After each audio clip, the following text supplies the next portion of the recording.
The Last Voyage.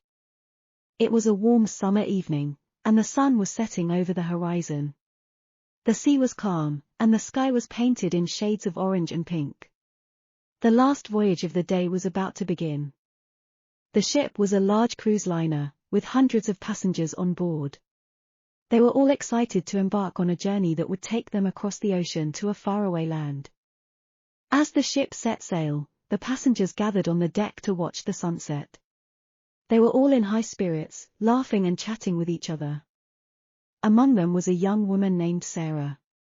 She had always loved the sea, and she had been looking forward to this trip for months. She stood at the edge of the deck, feeling the wind in her hair and the salt on her skin. As the night fell, the passengers retired to their cabins. Sarah went to her room and lay down on her bed, listening to the sound of the waves outside. But as she closed her eyes, she felt a strange sensation. It was as if something was calling out to her from deep within the ocean.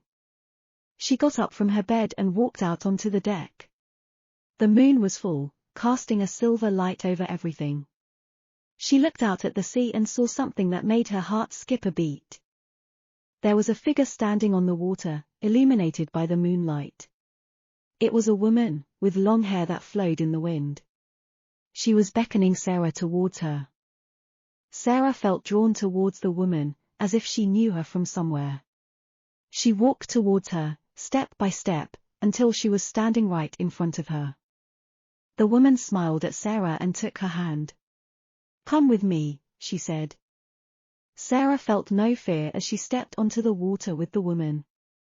They walked across the ocean, their feet barely touching the surface. As they walked, Sarah saw things that she had never seen before. There were creatures swimming beneath them, glowing in different colors. There were plants that grew in shapes that defied imagination.